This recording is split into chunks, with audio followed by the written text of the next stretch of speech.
Hi, I'm Mariah House, and this is Abroad Perspective, the podcast where we explore how to live and work abroad from all different perspectives. Okay, time for some good news. So every episode I'm going to bring a little positive news story, and for this episode, it's a headline from HR Dive that 98% of leaders say that studying or living abroad shaped their career trajectory. So a major joint report released this July from the American Institute for Foreign Study and the Institute of International Education surveyed executives and leaders across more than 20 industries, and 98% said that living and studying internationally affected their professional growth and shaped their leadership style.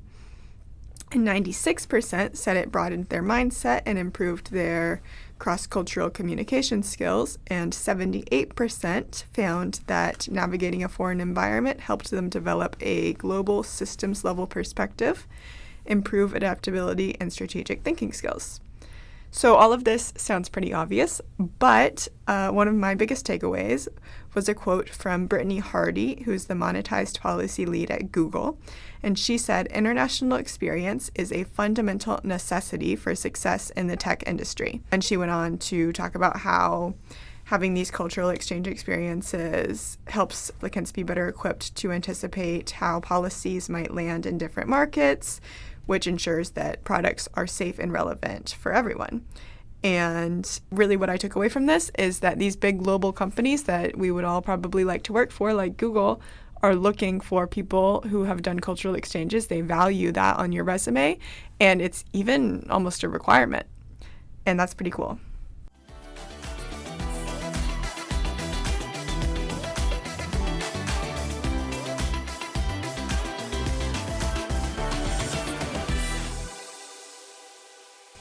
Today, we're lucky enough to have Geoff Smith, who has over 35 years of experience as an overseas educator across 5 countries. We chat about his perspective on how international education has changed, his favorite food from his time abroad, and much more. Hi, Geoff. Thanks so much for coming today. We're so excited to have you as a guest on Abroad Perspective. Hi, I'm glad to be here. All right, so first question, what originally drew you to international education? Can you give us a quick overview of your career and where you lived? Right. So we went overseas in 1985, my wife and I, and we went to India for a few years. But we were just on an adventure. We didn't have any kids, and we were just, we're going to go abroad for a couple of years, and we found a way to do that through an organization called International School Services in New Jersey. And they helped us get a job and get our first job. So the overview is that we spent 3 years in India, and 4 years after that in Israel, and then we spent 17 years in Indonesia, and then 9 years in Africa, 5 in Ghana and 4 in South Africa. So we spent 35 years overseas and working in international schools. Wow. That's pretty incredible. A lot of years. Yeah. And I'm only 25. Awesome. Okay. And so when living abroad, it can be easy to end up in a kind of bubble of other foreigners. What's your perspective on this as someone who's worked at international schools, which are in a way bubbles of their own? Yeah, this is a great question. Because when we went overseas to India at the beginning, I sort of envisioned us becoming more involved, if you will, or connected to the people who were Indian people who lived in India, and it really, you end up looking for community in whatever way it presents, and because it's important to have community.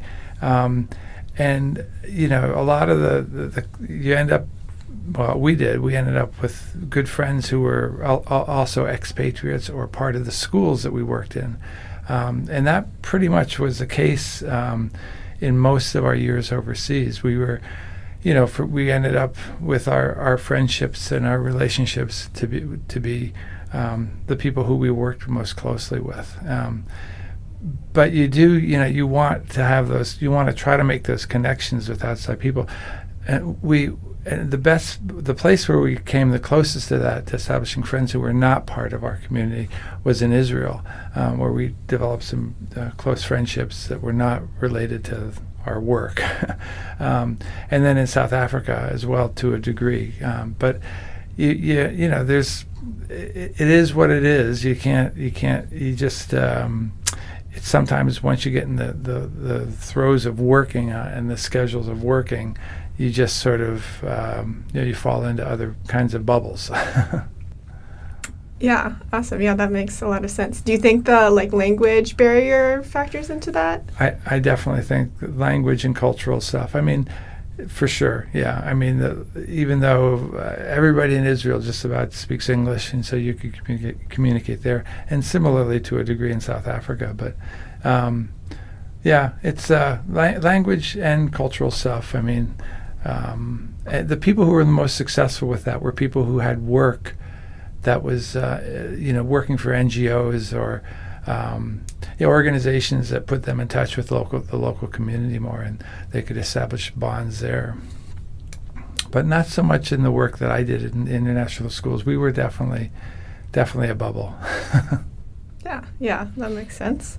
Okay, and so today's technology means that we can easily translate things, FaceTime home, from anywhere in the world. So do you think that increased digital connection has impacted the experience of living abroad? Absolutely, yeah, absolutely. This is a great question too, because when we first went overseas, we didn't have the internet didn't exist. My first job overseas was as a technology coordinator, and hardly anybody knew anything about technology, and I had to stay just a little bit ahead of the curve. But even fax machines, which they weren't even around when we first went overseas. So for us, in terms of the working with technology and so forth, it was pretty limited. So you had long stretches where you just had very little communication with people back in the States, for example. But now, I mean, for the last group of students I worked with was 7 or 8 years ago, and I mean, because information is so freely available and experiences online are so available, it's the world is completely shrunk in that sense. And so definitely it's a different experience now being abroad than it was 25, 30, 35 years ago. Yeah, definitely. And do you think that it makes it harder or easier to really immerse yourself in the... I think I'm not sure. I think it opens up doors. I think it opens up doors, but so I think it's easier in some ways to be abroad because you're not missing out, if you will, as much. That I think, definitely easier. My students who I would teach and work with were much more of a global sort of part of a global community. Yeah, awesome. And I think it also makes it a little easier to find programs like this, find ways to go abroad, and it definitely feels less intimidating when you can call home without paying a ton of money. Yeah, exactly. But you're right. I mean, in terms of the technology of finding, I mean, there's so many more international schools these days. There's just there are many more international schools. Figuring out which ones you want to target or even think about is easier with the information you can find online. So, it's definitely easier, and the community has shrunk in many ways. Awesome. Yeah. Okay. And then a little lighter one. What is the most embarrassing or funny cultural faux pas that you've committed when living abroad? I read this question, and I can't say that I have a cultural faux pas. I do have one that sort of borders on it, and that is that my in Indonesia as a middle school principal, I would have a couple parties a year for faculty, and at this one particular party, So all the Indonesians who worked in the middle school would come early. They often came early to the parties, and then they would arrive early and leave earlier than other folks. So I had a group of wonderful office secretaries that were just awesome to work with. Tons of fun, always lots of laughter. So when they came to my house for this party, my wife was in the middle of she was doing her artwork and so forth, and she had drawings and sketchings from an art studio where they had models without any clothes on. So my wife in the foyer of our house had a large sheet of paper with a nude drawing on it and of a man, and all the secretaries came in and they all said, "Oh, that's Mr. Smith." Anyway, it was. That is funny, yeah. It was funny at the time. Now, I can't think of other faux pas necessarily. But that's interesting because where I was in Spain, people would never arrive early to a party. It would, be 30 minutes late at least. And so I imagine. That would not happen. Okay, awesome. And then have you experienced any reverse culture shocks when returning home to the U.S.? No, I don't think so, because we would always come back in the summertime. We had a house in northern New York, and so we were always back and knew what we were getting into. I think I wouldn't say culture shock. The not coming back and being retired has its own challenges, and so coming back and not being and saying goodbye to that world that I was in of international schools and of education as an educator, there has been a bit of sort of shock, if you will, around not having that as part of my life, but not. I wouldn't say there were, I don't. The culture shock stuff again. I think that would be. It's a very personal thing, and in terms of how everybody reacts to that, Yeah, definitely. Yeah, I kind of thought I would feel more surprised when I came back to the U.S. after almost 2 years, but I found that you kind of just get right back into the rhythm of life here. Yeah, and that can be a little, once you've had it sort of this other world, it can be also a little challenging to say, like I just said, say goodbye to that and see what else unfolds. Yeah, exactly. Okay. What was your favorite local food or meal from your time abroad? Yeah, there's no doubt that the experience of being in India and learning how to and learning about masala dosas, which are, if whoever's listening and you don't know what a masala dosa is, look it up. They're the best South Indian vegetarian food. In case you, like me, are wondering what a masala dosa is, it's a crispy fermented rice and lentil crepe filled with a spiced potato and onion mixture.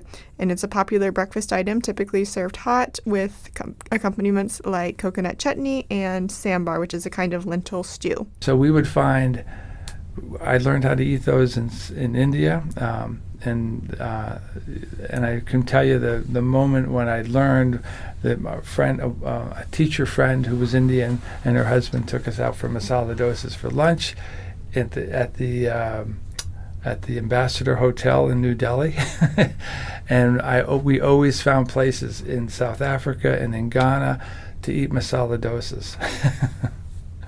Anyway, so awesome. That's our favorite food. Yeah, I'm going to have to look this up now. That sounds amazing. Okay, and have you found masala dosas in Asheville? There was a place, what was in it, Dill Bar, that little Indian restaurant, Indian street food, but then they've closed down. So somebody was telling me the other day there is another place in Asheville, and we'll find it. Yes, awesome. Okay. So out of India, Israel, Indonesia, Ghana, and South Africa, which country surprised you the most? Oh, gosh. I love that question because mostly when people ask me which country did you like the most, and that's a really hard question to answer. I think.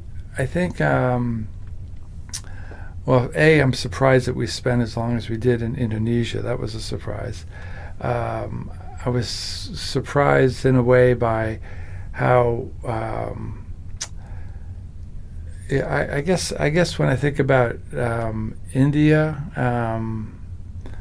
surprised by how just the natural beauty of the country, and it was a stunning place to live, and it was an awesome place. Every time we went overseas to the different school, our situation was a little different. The first time overseas, we had no children. Then when we went to Israel, we had one child, and then our second son was born. And then my job changed, and then my boys grew up, and the family situation was a little different, and my wife's job changed. So there were always lots of changes along the way, and each of those steps had their own importance and beauty and excitement. So it's always hard to sort of think about just one place to be surprised by, but there were so many wonderful sort of memories of those moments and of the experiences, especially for our family. But I can't say that any school surprised us the most, or any country surprised us the most. There were so many wonderful moments.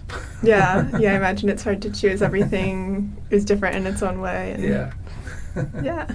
And then is there a local custom or habit from one of these countries that you still practice today? I again sort of struggle with this one. Not really. I wouldn't say I have adopted. I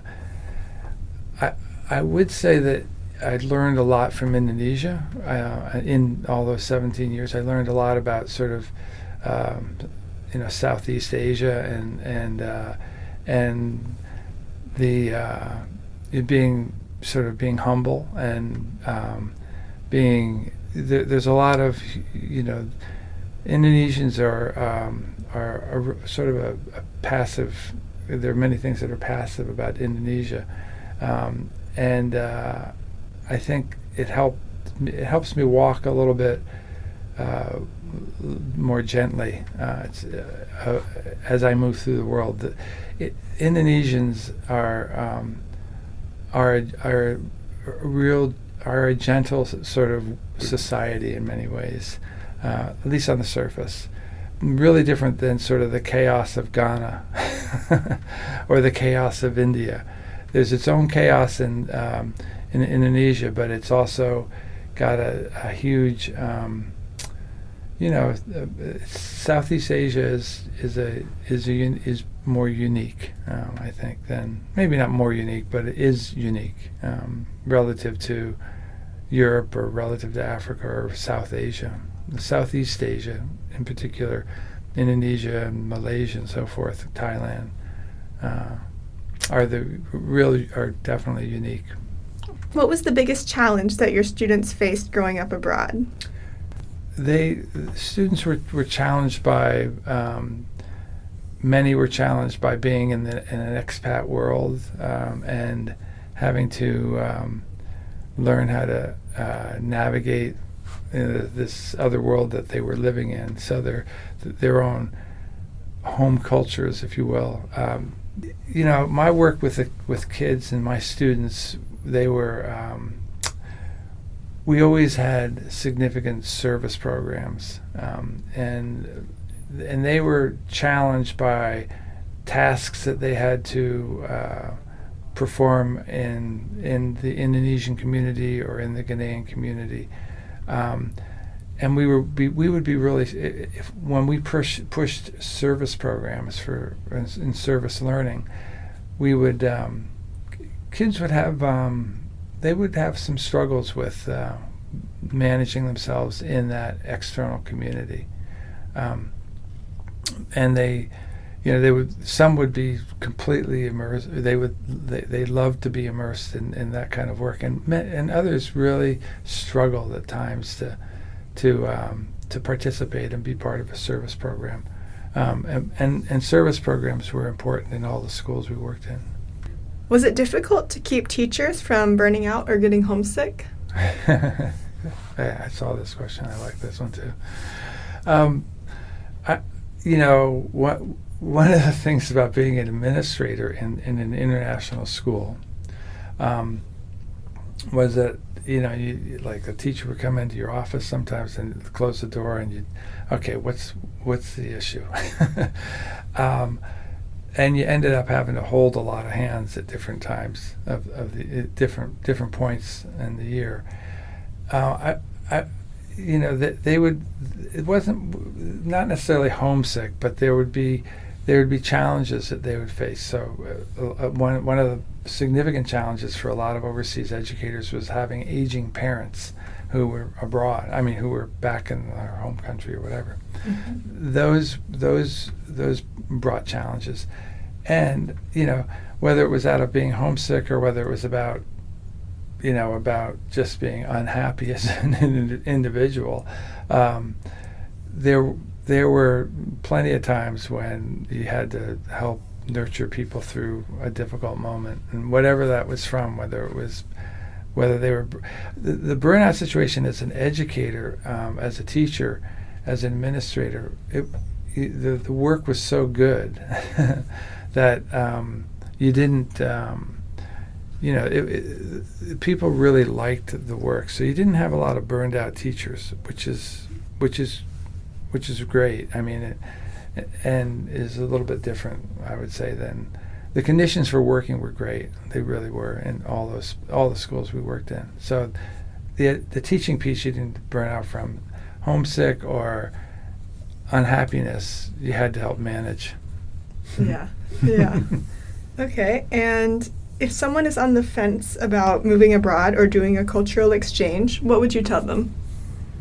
Apart from, say, I would tell them, think about if you really want to, and if you want to, go for it, but really to avoid being unhappy overseas and being homesick. Don't do it if it's not the right thing for you.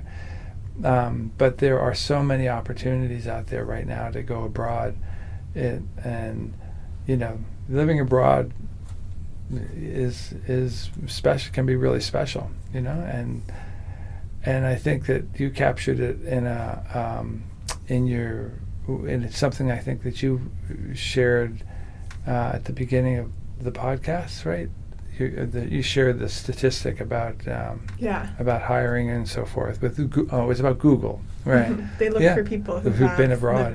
Yeah. I mean, look. I mean, I know so many people who I worked with over the years, and they're just some of the finest, most interesting people that I know, and who are interested in doing cool things.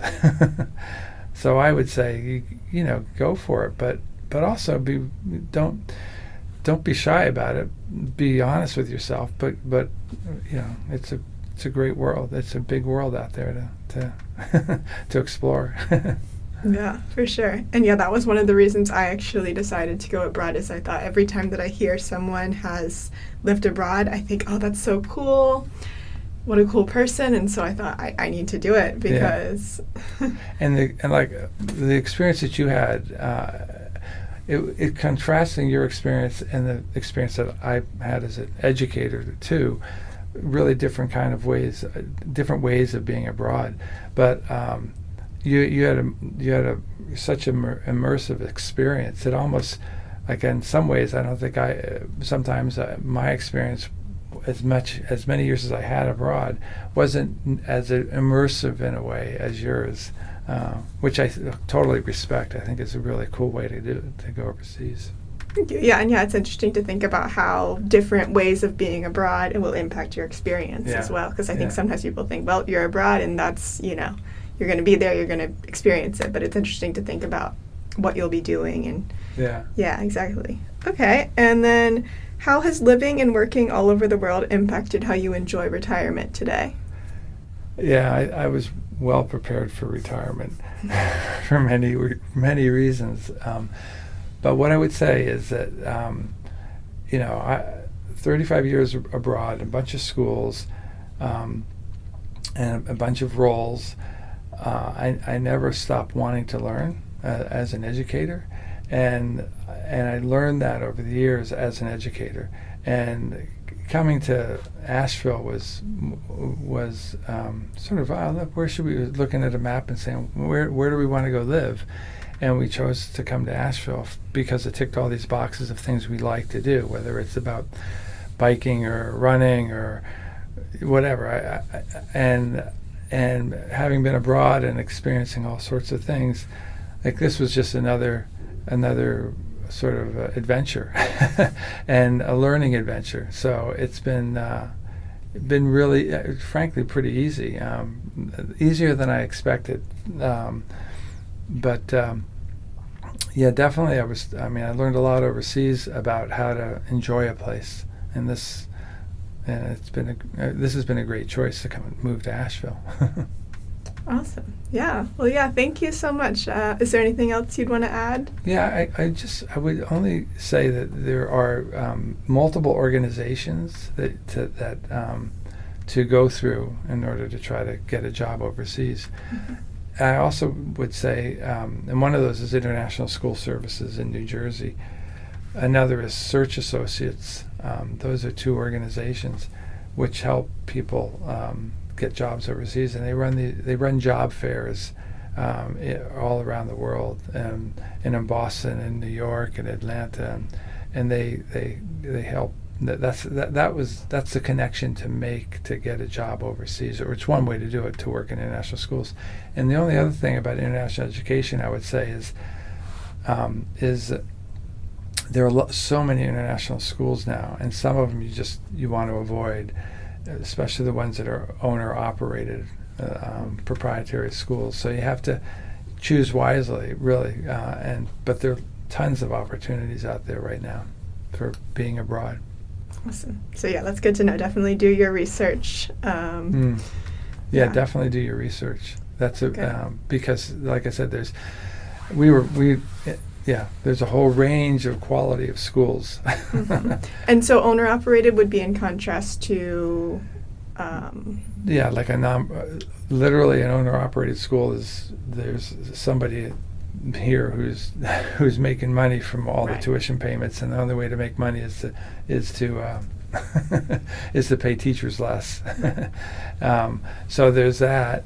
And then there are nonprofit schools that, like the American Embassy School in New Delhi, American International School in Israel, and so forth, that are run by a board.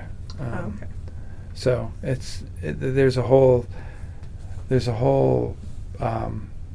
a lot of information out there around that kind of those topics, or I'm sorry, around the kind of schools that are out there. And there are all these language schools that have opened up in China, for example, or that are that are, I don't know, kind of dicey to work in, I think. Anyway, just a thought. Yeah, very good to know. Thank you. For sure. Awesome. Well, yeah, thank you so much for talking today. Sure. I really appreciate it. My pleasure.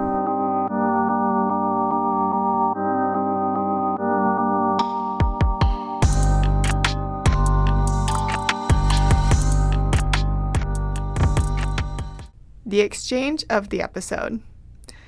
In this section, I'm going to give you a quick and dirty rundown of an exchange to see if you're interested and eligible. And of course, there's a lot more information that you can find on their website, which I'll link in the show notes. So for this episode, I am going to talk about a program that I had heard a lot of positive things about. And the more I looked into it, the more I wanted to do it. And there is one requirement that I don't meet, which I'll get into. But it's EPIC, the English program in Korea. That is South Korea, obviously. And so, yeah, who can do this program? So applicants must meet 6 criteria. One is citizenship, a passport from one of 7 English-speaking countries: USA, Canada, UK, Ireland, Australia, New Zealand, or South Africa. Education, a minimum of a 3 to 4 year bachelor's degree in any major from an accredited university, a background check, a clean background check, a good health assessment under the age of 62, and then this is the big requirement, an 100+ hour TEFL, TESOL, or CELTA certificate. And so these are all certifications that you will have to pay for, but they're not too expensive. You can usually do them online, and it's pretty flexible. Yeah, that is probably the biggest requirement for most people. And I will note you're exempt from this if your college major was education or teaching English as a second language, or if you hold a valid teacher's license. So the where of this program, you can be placed all over South Korea. There's 17 regional options, 8 major cities, and 9 provinces. You can't really choose your region. You can put a priority, a preference, one preference on your application, but the placements are very competitive, especially for big cities like Seoul. The final decision is going to be up to the regional offices of education, and it's not really up to you. But I will note that there's a track called EPIC Plus, which will fast track your application if you specifically volunteer to teach in a rural region in the southwest of the country. So if you want a little more priority and a little more of an assurance that you're going to be able to do the program, that's a great option if you're willing to teach in a rural area, which can also be very rewarding. The timeline is that EPIC hires for 2 main intakes every year, the spring and the fall. The spring term app cycle is from August to January, and you arrive in late February. In the fall term, the application cycle is from February to July, and you would arrive in late August. And your contract will be for 1 full calendar year, and then you can apply to renew your contract if both you and your school want to do that. The why of this program is that it was launched back in 1995 by the South Korean Ministry of Education in order to improve conversational English skills for students and teachers in Korea and kind of shift towards a more natural communicative language learning instead of grammar-heavy testing systems, which I am all for. And then just drive cultural exchange, build strong international ties, give youth a window into different cultures, and also give young professionals from other countries an immersive cultural experience. Now, the what. What are your responsibilities? What does your day-to-day job look like? So you will be a native English teacher in a public elementary, middle, or high school, and you will be co-teaching with a licensed Korean English teacher. You'll handle natural conversation, games, cultural activities, maybe help with pronunciation, and then your co-teacher will handle all the complex grammar explanations and student discipline. And I would just note here that the NALCAP program in Spain, which I did, has similar guidelines where you shouldn't be having to teach complex grammar concepts, and you should not be alone with the children. You should not be having to discipline. And in my experience, the co-teachers always respected that, but I did hear about situations where the language assistants would end up with a bit more responsibility than they should have. So it is important to know the guidelines and set clear boundaries and be comfortable standing up for yourself. And I think if you do that, everything should work out fine. And then the routine is it's going to be a standard 40-hour work week, but the actual classroom teaching is only going to be up to 22 hours per week. So the rest of that time is for lesson planning, which is a really great perk because other programs do not give paid time for lesson planning. Okay, so now we'll get into what everyone wants to know, the salary. So it's going to depend a lot on the region that you're in and your experience level. There's a pay scale for each region, and then if you have a little more experience, you'll get a little more pay. But basically, it's going to be between $1,500 and $2,000 a month. And then the big bonus of this program is that the government provides housing for you. You don't have to take that housing. It is optional, and they'll give you a stipend for housing if you don't want that option. But I think it's a super great perk because it takes away the stress of having to look for housing in a foreign country, which from personal experience can be quite the journey. And it's completely paid for. And then there's a lot of other perks with this program, some paid time off. They actually give you a flight bonus to pay for your flight. So yeah, overall, the pay for this program is super competitive. So why should you do this program? The 3 biggest perks for me are the great pay, the housing is provided, and that you get planning hours. I think the biggest thing that would maybe keep people from wanting to apply for this program is that you do have to have the TEFL or THELTA or TESOL certification, and I will be honest and admit that's something I don't have, and that when I was looking into programs, I kind of wrote off some programs because I didn't want to get that certificate. But in the long run, I think it is worth it, and it's something that no matter which program you're doing is going to be helpful and will probably serve you in life in one way or another. It's not too expensive, it's pretty flexible, and I think it's worth doing. So I wouldn't let that stop you from going ahead and considering this program. Thanks for listening. We'll be back soon with our next episode.